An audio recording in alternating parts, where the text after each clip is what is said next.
So it's my great pleasure to introduce our moderator today, JD Chesloff. JD is the Executive Director at the Massachusetts Business Roundtable. He's also the Chairman of the Board of Early Education and Care here in the Commonwealth. JD.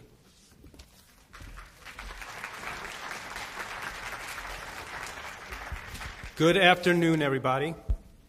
Welcome to the business panel. We have a tremendous panel. I appreciate you all being here. So without further ado, let's just get right into it.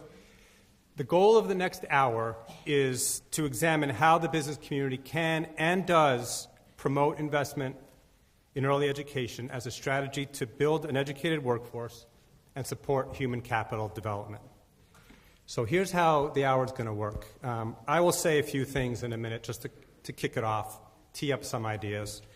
I'm then going to throw it to the panel. And what I'd like to do is have a panelist go first and then open it up for questions. I don't want to have all four go and then open up for questions, because if there's something fresh in your mind, I want you to be able to ask about it and we can talk about it. So if the folks with the mics can just be at the ready earlier than you thought perhaps you might have been, that would be great. Thank you for that. As I mentioned before, we have a really great, distinguished panel of business leaders. Their bios are in your packets. I'm not going to go into a lot of detail.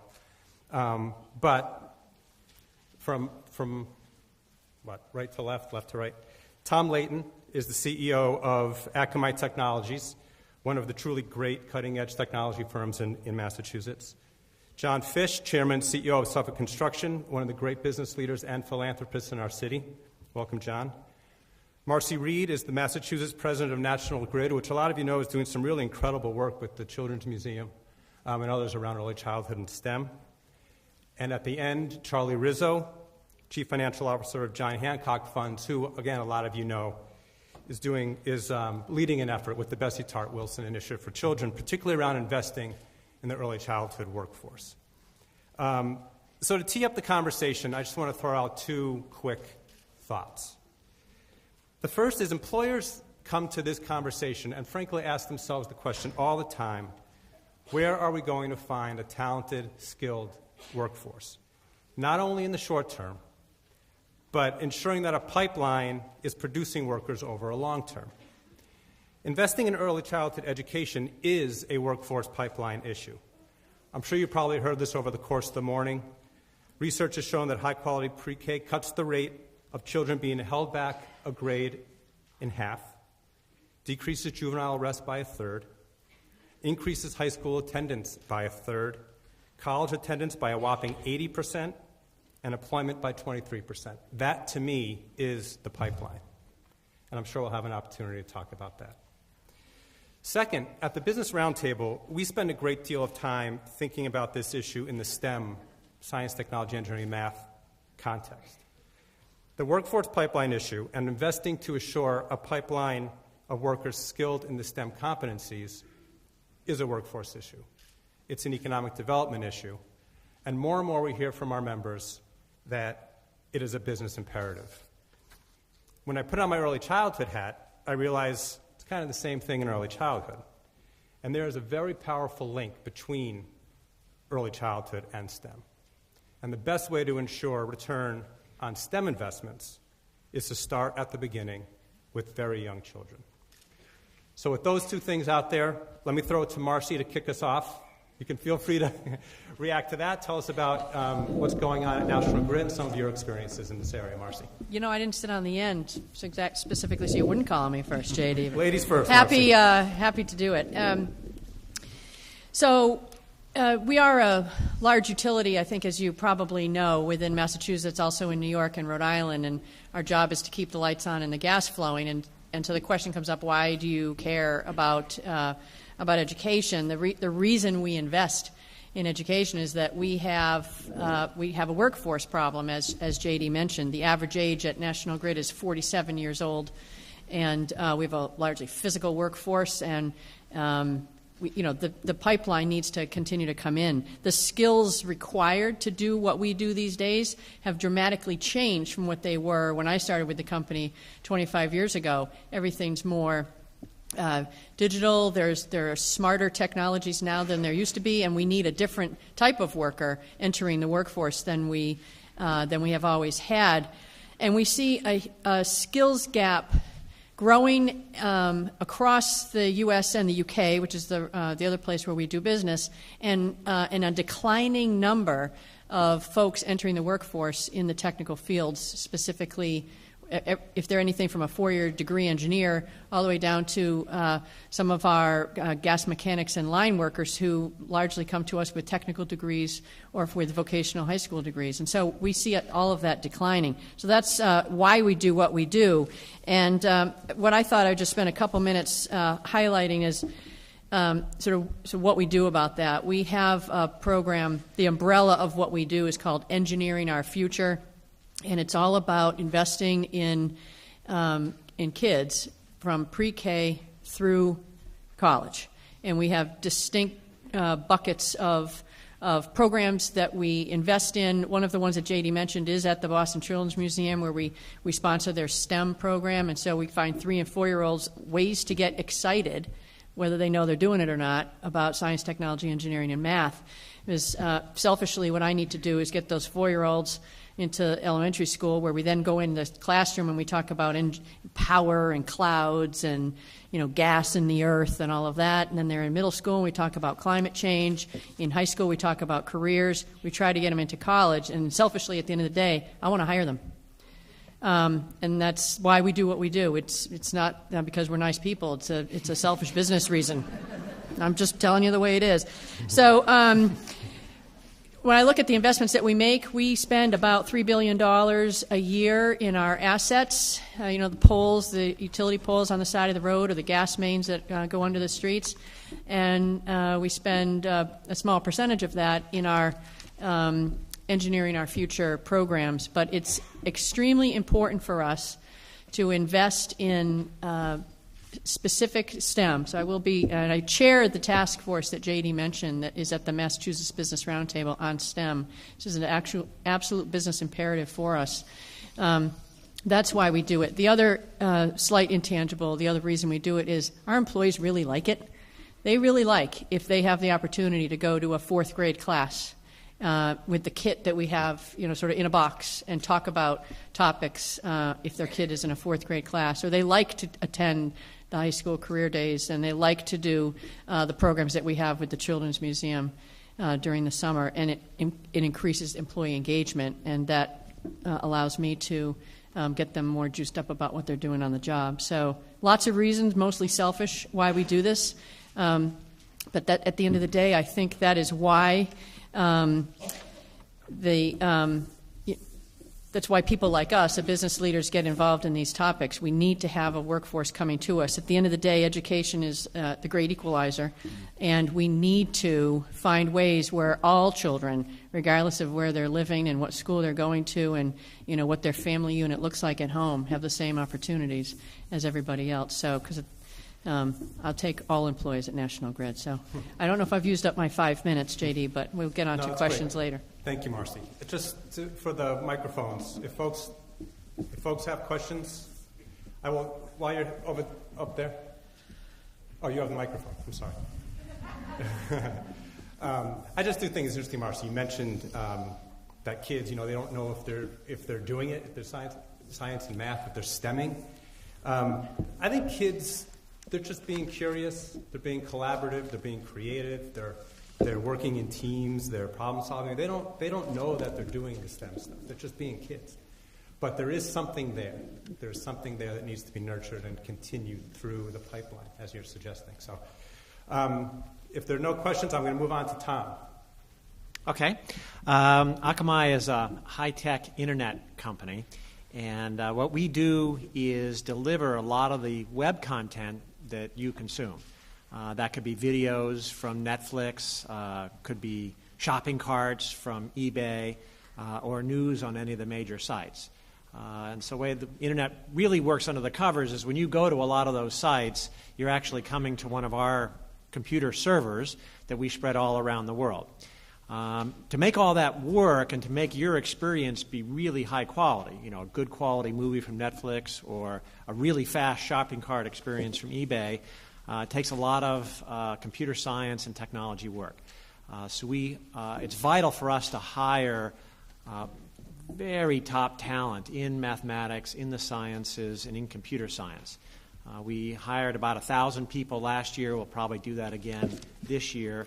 Most of those people need to be technically strong. That's a challenge. It's a war for us in terms of recruiting. You know, Google and Microsoft have opened up large complexes next door to us in Cambridge, right next to MIT, and anybody we try to hire, they're trying to hire too. So the good news is there's jobs. The bad news is we need people to be trained to fill those jobs. We run a foundation, not the company, but the executives and former executives of the company run a foundation called the Akamai Foundation.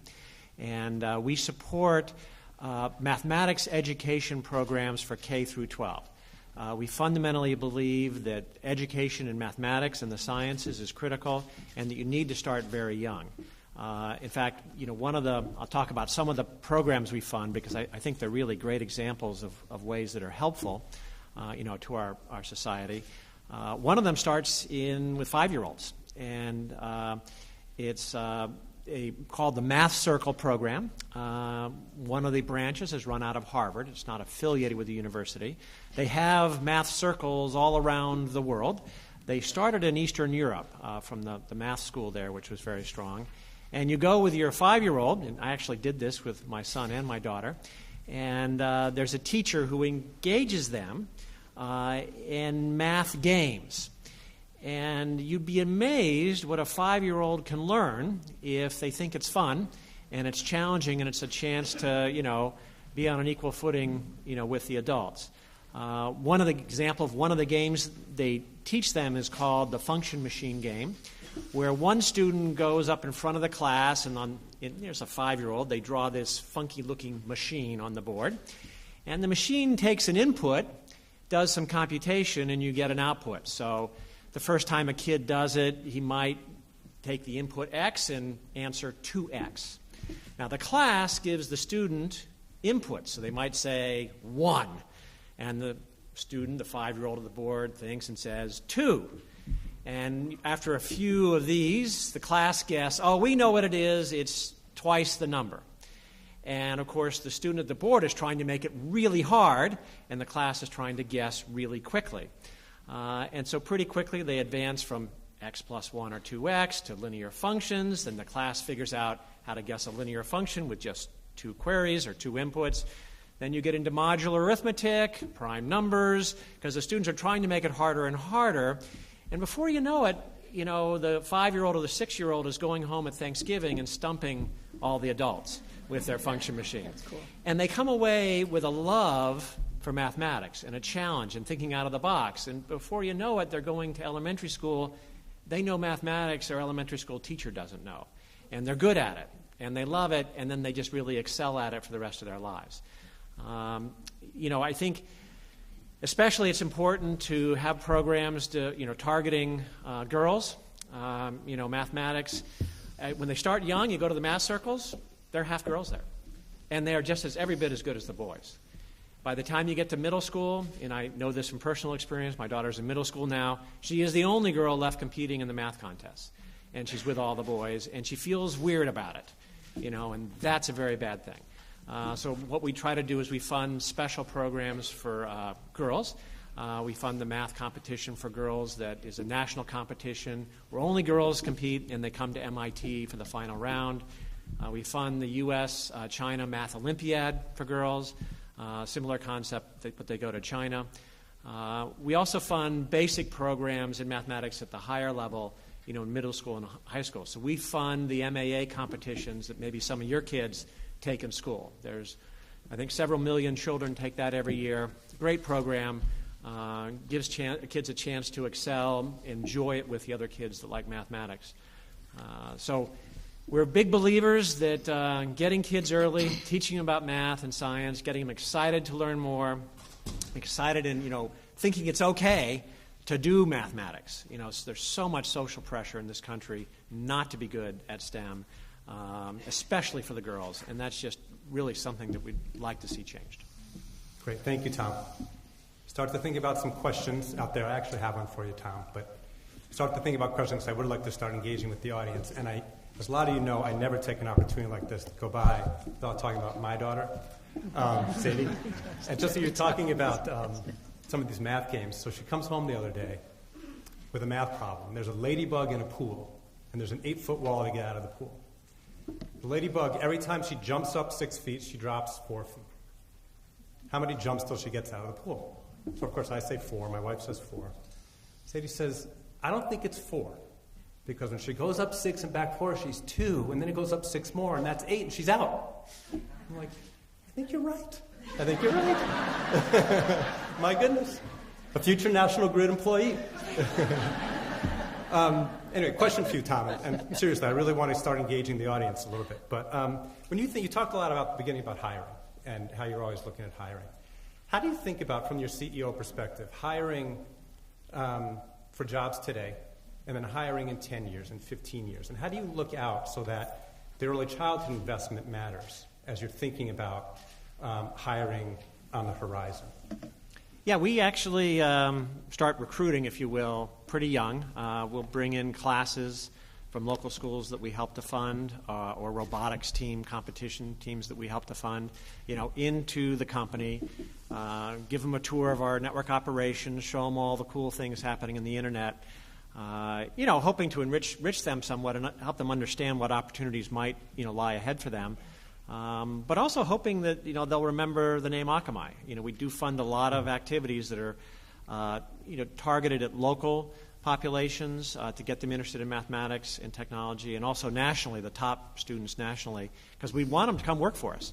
The top students in the math competition for girls or the National Olympiad, we'd hire every one of them. Now we're fighting with a lot of other people trying to hire them too. We give them internships, even sometimes coming out of 12th grade to get started early. It's so important, and I look at our country and I worry, as the United States, that we're behind several other countries that have much more emphasis on education. It's much more respected to do well and to excel, particularly in the technology areas, and that's a challenge for us here. Yeah. I don't want to put you on the spot. But you will. Embarrassing way, so if I'm out of bounds, let me know. But I worry that we're behind also. I wonder if you could give us a sense of the order of magnitude of money that you spend on this and the order of magnitude of money that you think the country needs to spend. Yeah, that's actually a great question. It's relatively small what we spend. It's in the small 7 figures that we can spend.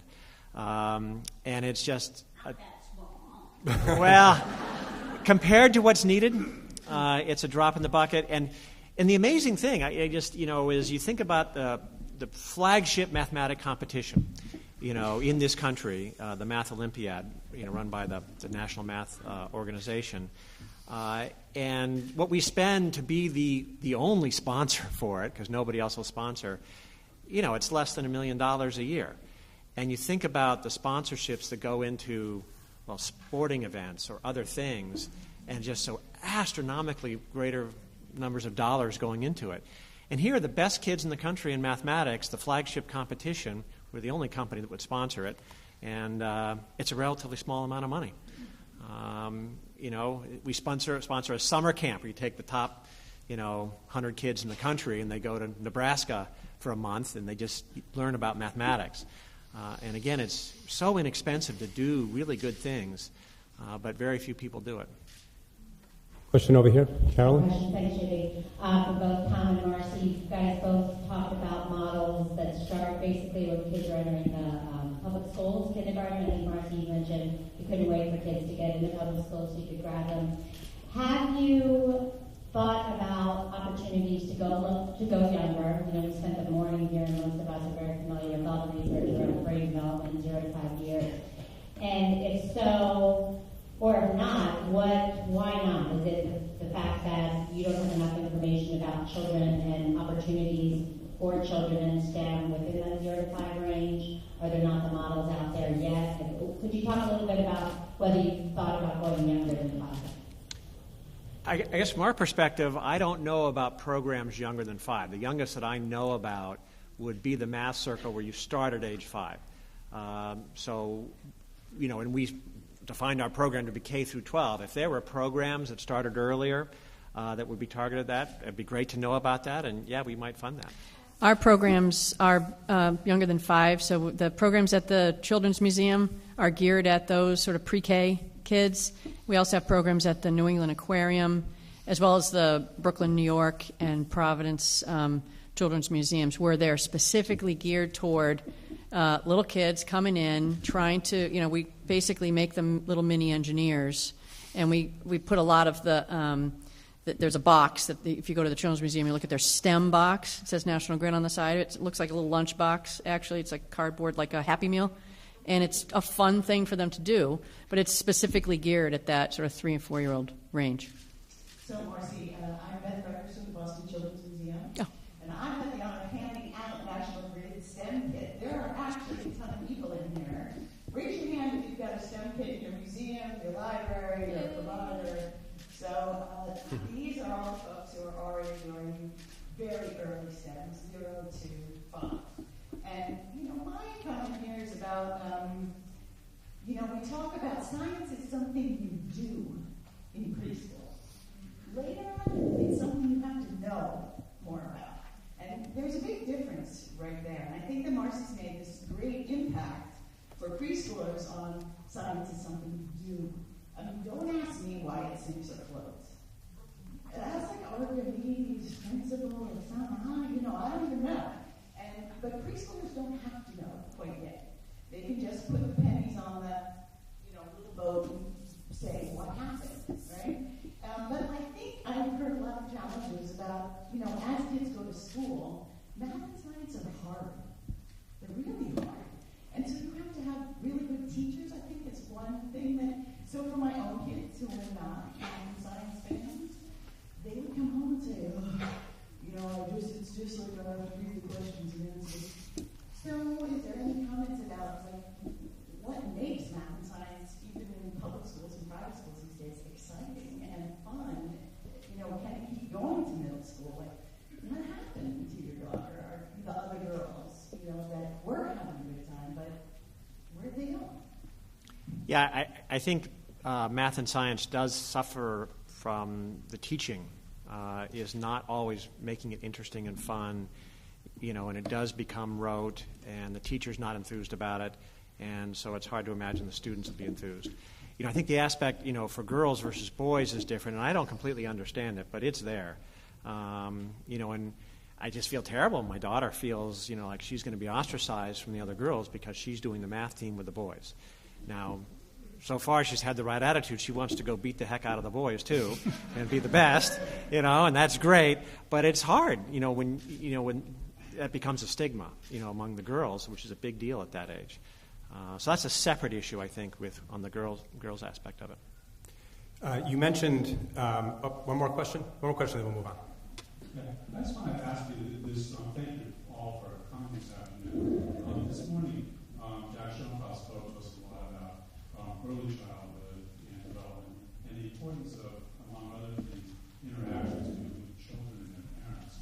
So I want to ask you, as a pediatrician, I see a lot of my families where there's a big struggle between work and family and the whole balance, particularly for young parents with young children.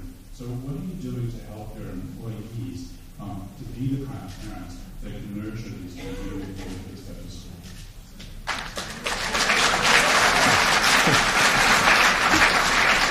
You guys should take that. We refer to that as what is called work-life balance, and it's a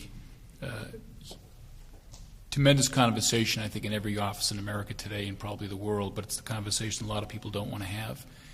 And I think the conversation has come to the forefront as a result of the fact there's 4 generations in the workforce right now, which have never had before.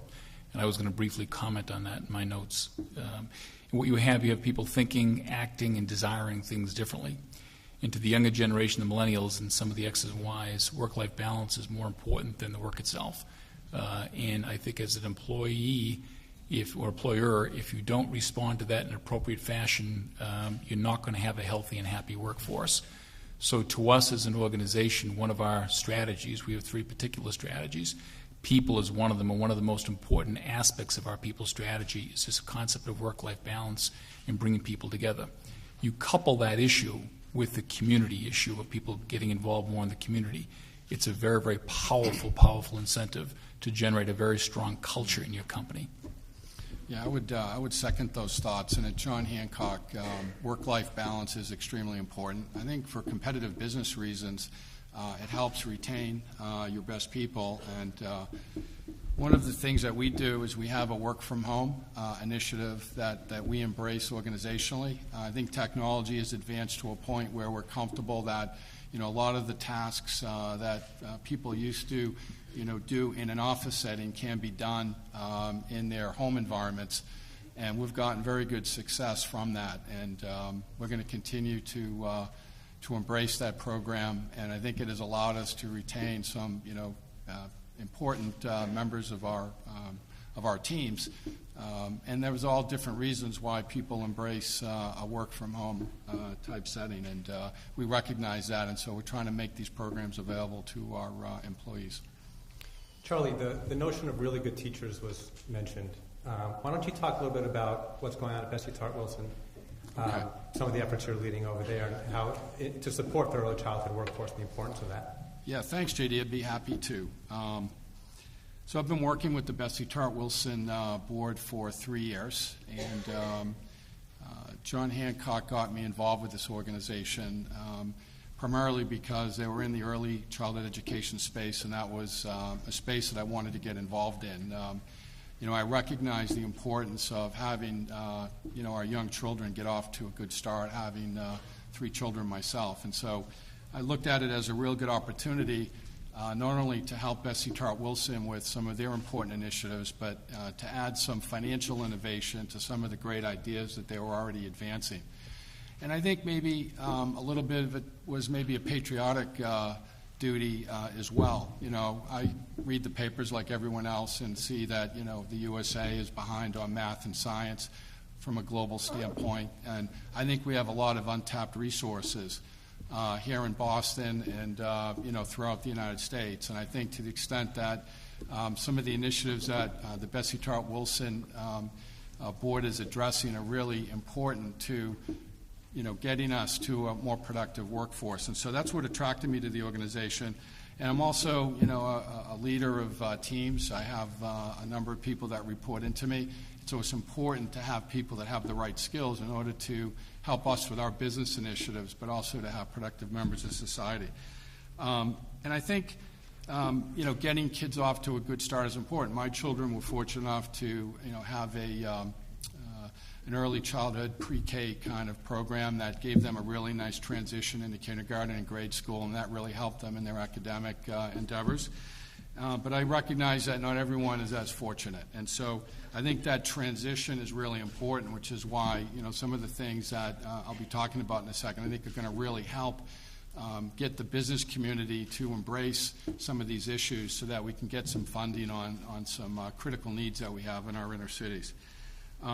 And I think there's really valid economic and business reasons, why we want to do this. Clearly, I think the cost of not solutioning some of these problems that we have,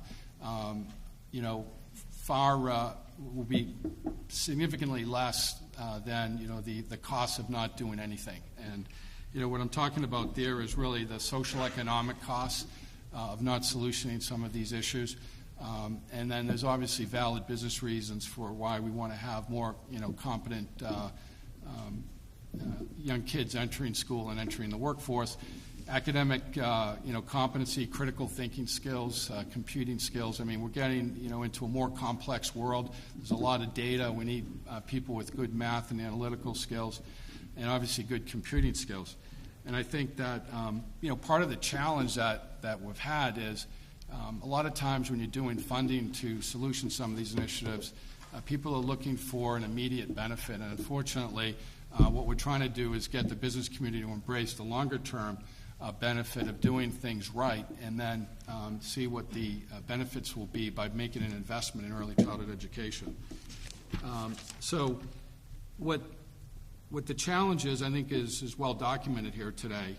One of the things that I've been personally involved with is working with Bessie Tart and the United Way in Massachusetts, as well as the Merrimack Valley, and what's called the Seed Fund, which is it's an investment vehicle that we want to use to attract both private and governmental and public dollars. And what we want to do with that is we want to use those funds to help communities, that have programs in place that are aligned with the vision of Bessie Tart Wilson. So we're looking for, communities that have shared services that are geared towards improving the work environment of the educators who are helping the young kids, programs in communities where they're helping the young families work with their kids more effectively in a birth to aid alignment. And so using these dollars in our seed fund endowment vehicle, we think can further promote some of these initiatives that are already happening in some of the communities. And so that's one of the things that we want to do. It's early days right now, but we're off to a really good start. We're ready to make investments in communities. We're looking to target maybe 1 or 2 communities initially. I think maybe the funding needs, based on some initial estimates that we've done, is about $1 million. And the idea is, if we can attract the funding that we need to put these dollars into a community that have the infrastructure that we need in order to get some of the benefits that we want from the early childhood programs that they have, then based on some metrics that we will put around this, we feel that we'll be able to improve the literacy of the students, make them more ready for grade school, get them reading by the 3rd grade, and to the extent that we can have some measurements that show that that's been successful, we think then that we can go out to the business community and hopefully attract more investment, and then we can have more dollars to spend in these communities and broaden our initiative to more than 1 or 2 communities. And I think if we can do that successfully, then some of these issues, hopefully longer term, that we've been talking about this morning, will hopefully be less of an issue in the future. Thanks, Charlie. That is tremendously exciting work going on down there under Mary Reed's leadership. So, thank you. Questions for Charlie? And as we're getting the microphones around, I just want to acknowledge that the Commissioner of EEC is here, Tom Weber. Thank you for being here, Tom, and thank you for your work in the transition. Tom will be in a breakout session this afternoon if you want to pepper him with questions. I also noticed there's some board members here. Mary Wallachie from the Davis Foundation is here. Is that you, Eleanor? Hey there. I can't really see in the light. And it looks like a former board member, Carol Craig O'Brien, is sitting right there, too. So if I missed anybody, I apologize. Question in the back. Hi, Marcy. I just think that from an early childhood standpoint, that science, vocabulary development, early childhood education is a natural fit for children's development. And then I think about your issues around workforce development, engaging the workforce or retention. When parents know that they have a place to bring their child that's high quality, that their children are learning, you have an opportunity possibly expanding the things that you're doing in museums, maybe sponsoring a childhood program. The children are learning those areas of skills that you would like them to know, helping parents know how to support their children at home in these STEM-related topics. I just think that it needs to be a bigger organization making these connections, but I think the parents would really be open to that and it would help with the retention for the workforce. Comments, Marcy? Yeah, no, I violently agree with you. I think, Charlie said it's early days and we're doing some good work. I think we're all, almost dabbling at this point. That there needs to be a massive step change in the partnership, which is that triumphant between, the business community, the education system, and the family. I mean, I think that all needs to happen together, and we absolutely have a role to play in that. So we've had a lot of thoughts actually about how can this be bigger. How can we, your work-life balance question that John mentioned earlier. How can we make it so that parents can play a bigger role. If they feel like they're tied to their desk from 8 to 5, what happens with that? So there's a lot of conversation to be had around it. Appreciate your energy around it. Other questions? Yes. First of all, I want to thank you all for being here and for all the investing that you're doing in your work. So I think one of the challenges that we struggle with in this field is the fear that academics are getting pushed down younger and younger to kids.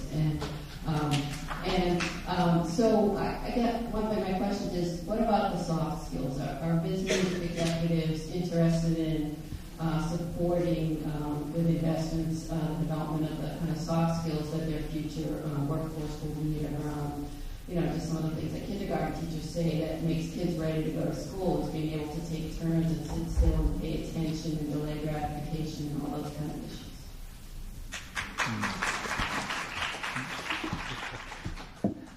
I'm still quite anxious to hear John speak, but I'll take a whack at that one. The short answer is yes, and you'll see that I think that's why from 0 up through 16, you'll see the way the teaching has gone is more team projects, more team taught, and it could be that that's the right way to teach a kid. From my perspective, sitting where I sit, I'd like to think they're doing that for me, because when they come to the workplace, they're going to work on a team. They need to be able to play nice at recess and share with their friends at the lunch table. And that is the same in my office in Waltham as it is in the elementary school. So I think, I don't distinguish between the soft skills and the way you behave at work, the how you do your job. I don't distinguish between that and the what. There's a question over here. Hi, I was just curious if the business community has been involved in maternity and paternity leave and how that, interfaces at the state level. Any way you take that? We're going to probably have the same answer.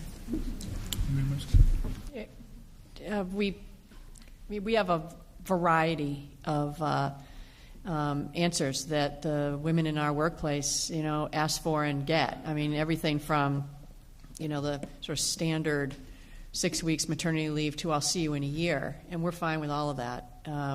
So I think that, and every company's going to handle it a little bit differently, but at the end of the day, this is what Charlie said earlier, if you have a really good team member, the cost of acquisition of an employee is significant these days. And you get that good one who pops out of MIT, they actually go to Akamai, you're going to do what you can to keep them. So that is a conversation that we have internally about, what do we need to do as an employee. At the same time, we need to get the work done.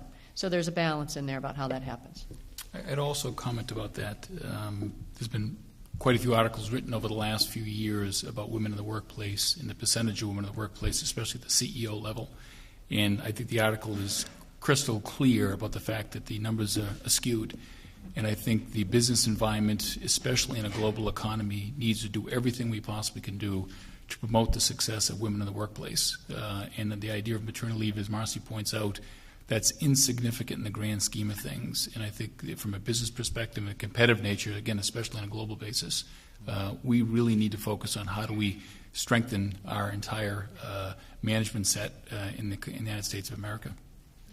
It gets more complicated than just offering the program. So, of course, we have maternity and paternity leave programs. We actively encourage a work-at-home program, especially if you've got a long commute, which is just often wasted time. But we find that it's a lot of times the employees don't take full advantage of it. And maybe in our business, we're a very fast-paced, high tech is moving and changing very rapidly. And I think there's just inherent pressure, no matter what the program is or what we encourage, on the individual not to take advantage of it and to stay in the thick of things and to be really active. And so it's hard. Even with the programs, it's hard to really have them fully taken advantage of. John, why don't you tell us a little about what's going on in Suffolk and your thoughts on this topic? JD, thank you very much. Before I start with my comments, I'd like to thank Dr. Yolkman for your leadership in sponsoring this wonderful event, and also I'd like to thank the Children's Museum for their efforts.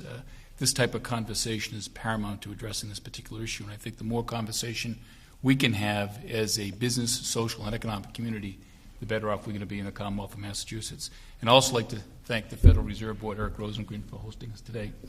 I'd like to comment on really 4 areas this afternoon, and one is just to talk about the issue of our ability to be competitive in the long term. Secondly, I'd like to talk about what we often refer to, and has been mentioned here today, the idea of skills gap. Thirdly, I'd like to talk about sort of technology and STEM as it relates to the construction industry. And lastly, I'd like to close on 4 thoughts that I have about really moving forward. It's unfortunate, I think, as we think about competing in the 21st century, I think there's some false hopes right here in the Commonwealth of Massachusetts, because we sort of have led the way from an economic recovery point of view nationally. We planted seeds probably about 45, 50 years ago, one would argue 60 years ago, to develop and nurture a knowledge-based economy. And as a result of that, our economy has grown quite substantially compared to the national economy and even the global economy. And also, when you take a look at that too, the economy has shifted during that time period, and the shifting of that has also been very accretive to the Commonwealth of Massachusetts. In 2012, agriculture made up 1% of the workforce. Industry made up 19%. Services and knowledges made up 80%. So you can see that graduation of where it's going. So the idea of are we competitive today and can we be competitive tomorrow is a question that we need to continue asking ourselves.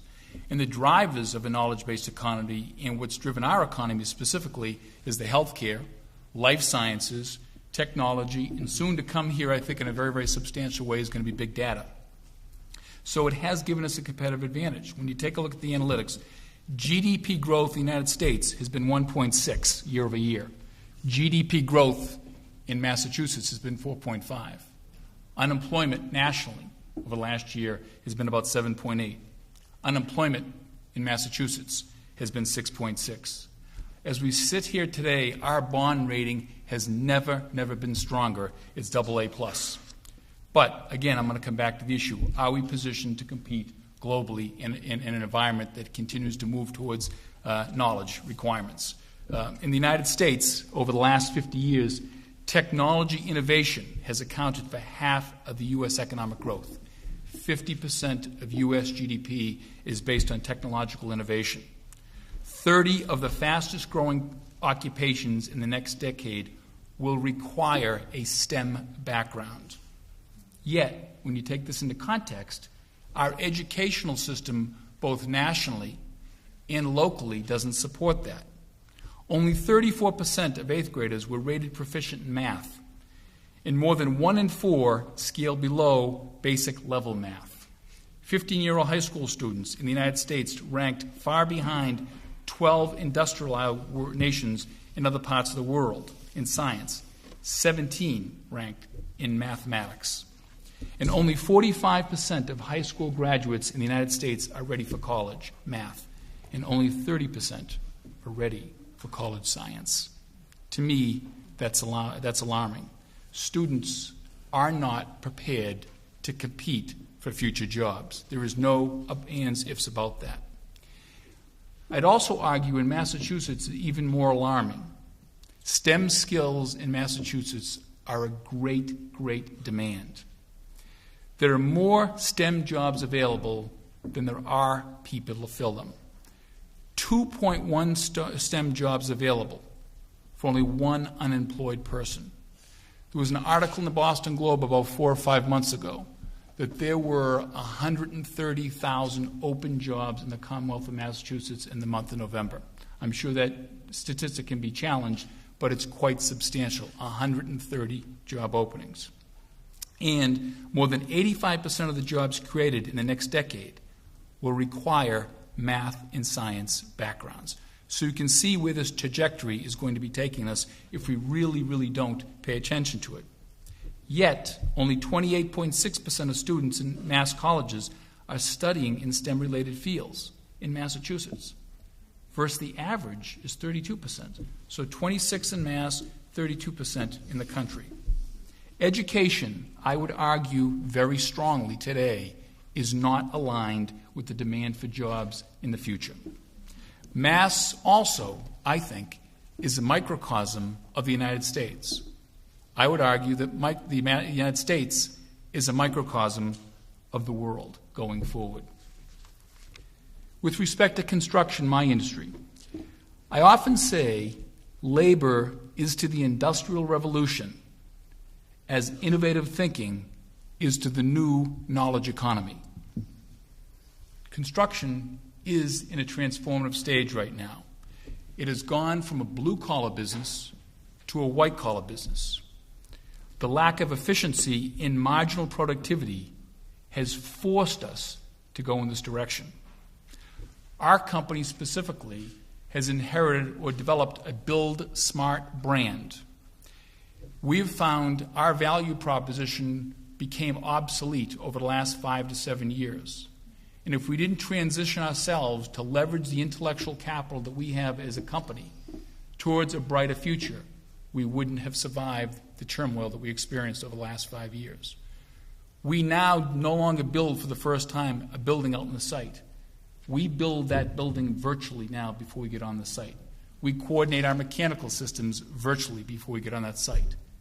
Property management today, the buildings that you're sitting in, that consume 75% of the energy in all of the world, okay, are now managed for the most part through building information modeling. Lean construction, which is a principle back in the Toyota days, is now for the first time over the last 3 or 4 years being implemented in the construction trades, which is saving significant amounts of money and allow ourselves to be much, much more sustainable in our processes. iPads, once never thought of to be used in the construction business. You will not walk on one of our job sites in the country without our superintendents and senior managers and middle-level managers carrying iPads on the job sites and TV monitoring screens on each floor of a job site. Downtown Los Angeles, you will see TV monitoring screens, how they use that. And mobile applications as well, too, which is very, very important for communication and efficiency. My sense is I would argue that heavy machinery is no longer, and tablets are in place. And I also argue that bricks are no longer versus bytes in our industry or on the forefront. Science and engineering is driving the innovation process, not just in construction, but in every industry in America, which will translate to the United States being more competitive globally. So how do we close the gap? First, as I mentioned, 50 years ago we planted the seeds for a knowledge-based economy. I would argue today is the opportunity to plant the seeds for a new culture of innovation, all of us.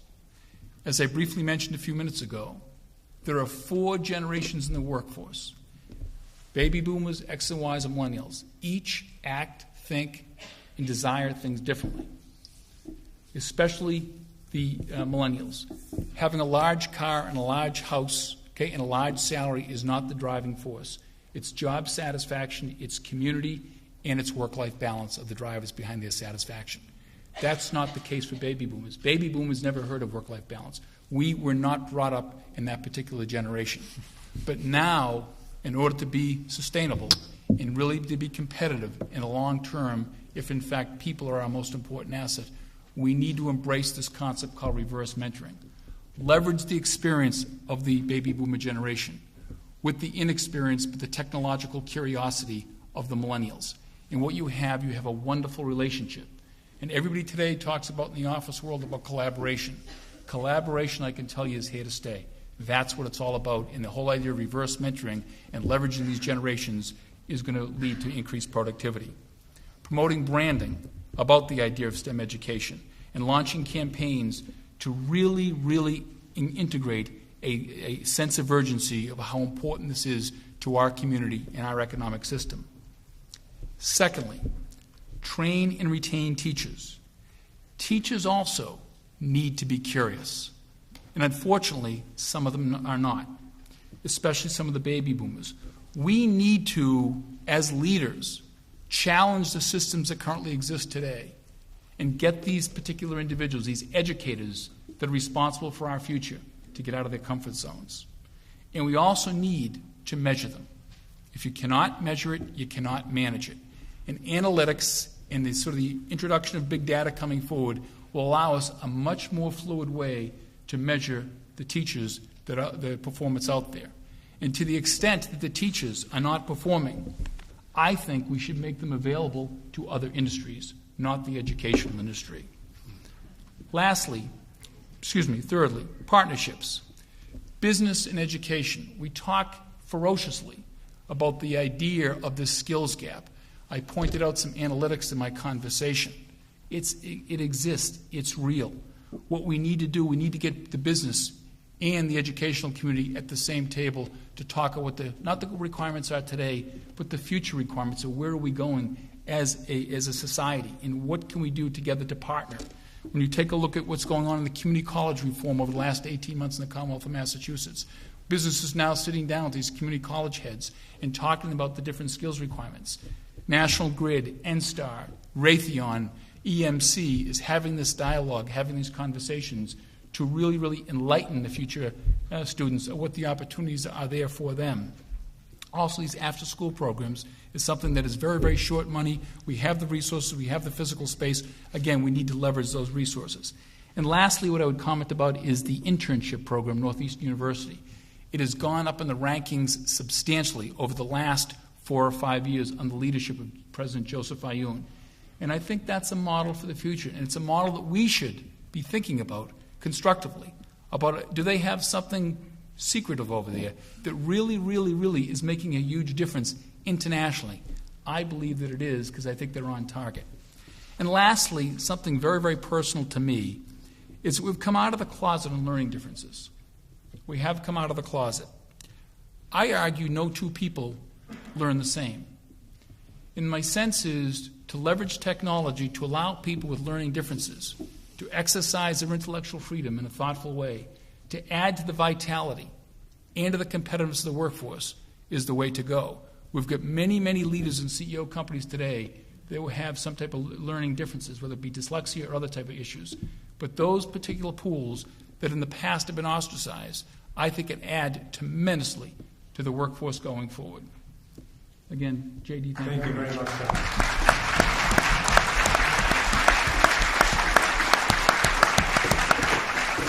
One of the words before our time, I want to make sure that Michael has a chance to ask his questions. Why don't we do that first? Thanks, JD. Sorry, my prerogative is to get to ask a question. First of all, I think that my dream for today was the business panel. You've surpassed my fondest dream. I know I only asked you for the 1 hour, but this is such a fabulous part of this discussion. I hope we can go forward, enlarge the engagement of the business community in Massachusetts in this discussion. Here's my question.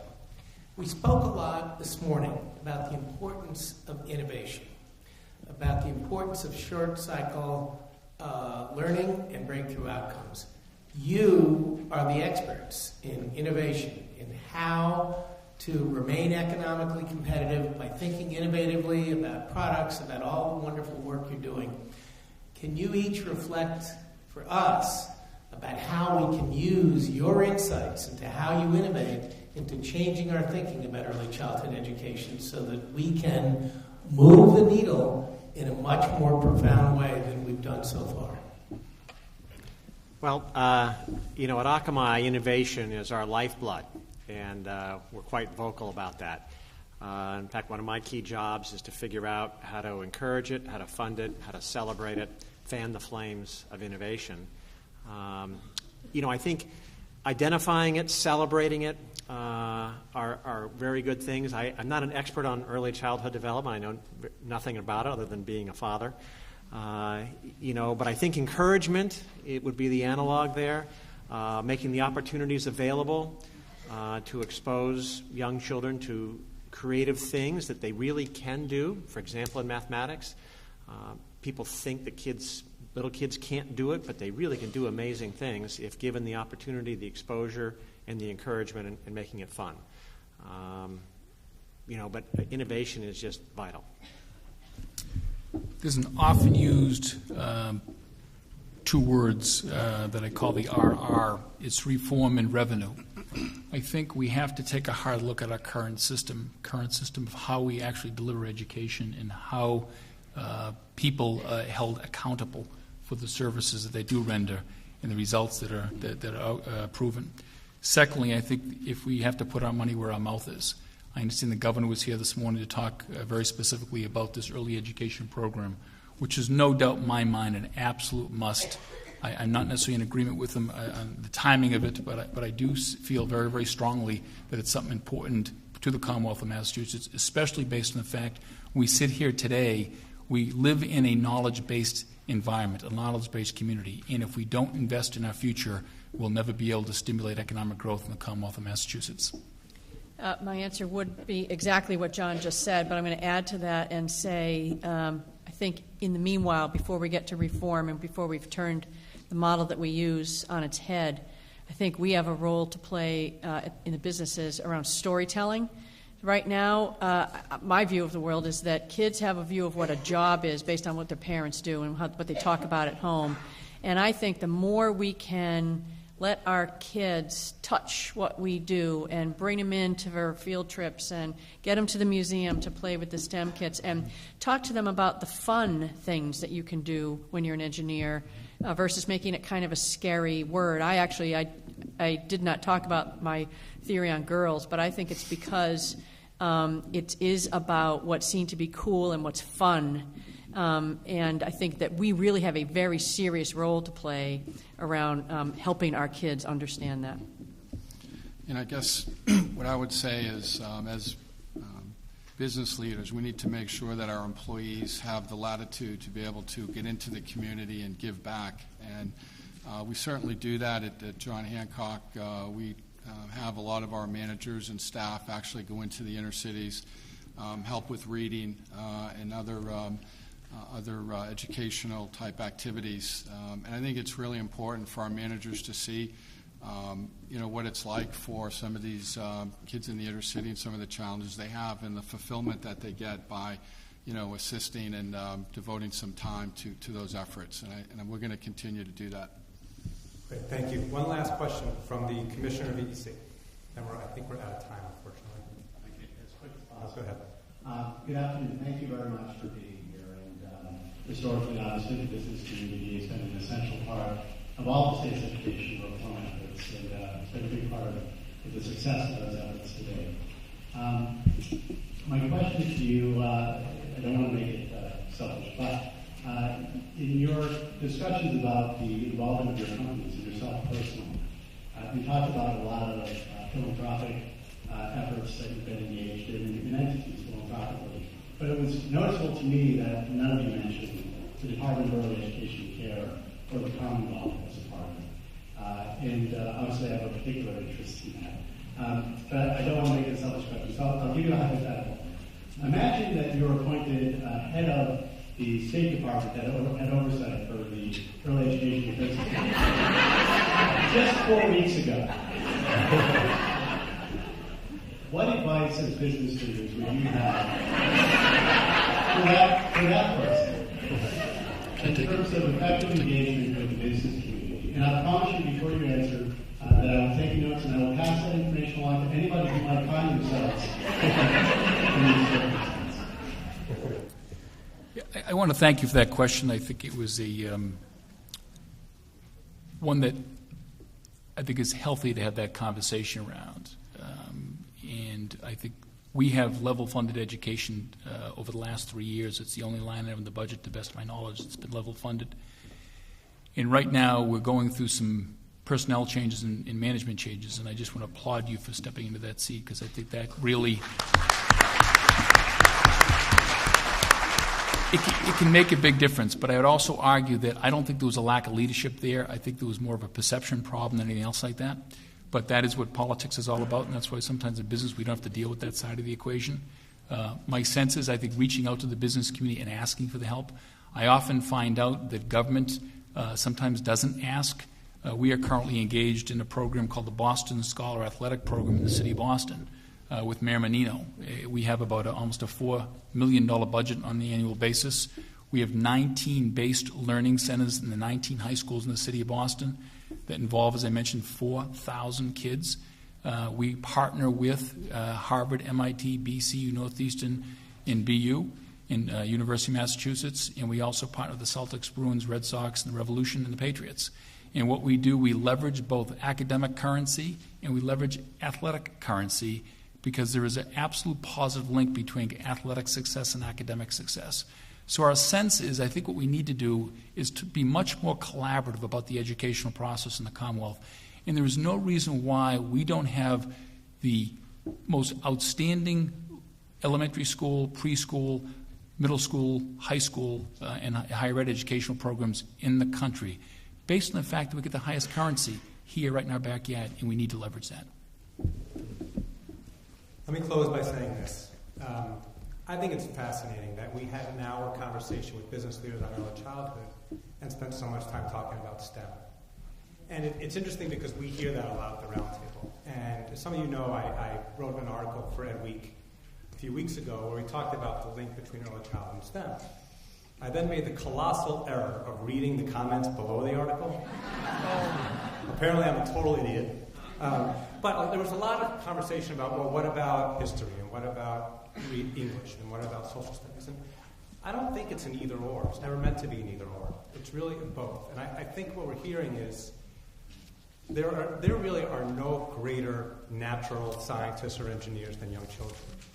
And it's how do we take what's innate in them and continue it through the pipeline so that they come out with skills necessary to address the issues that John mentioned. So with that, please join me in thanking the panel. Thank you all for being here.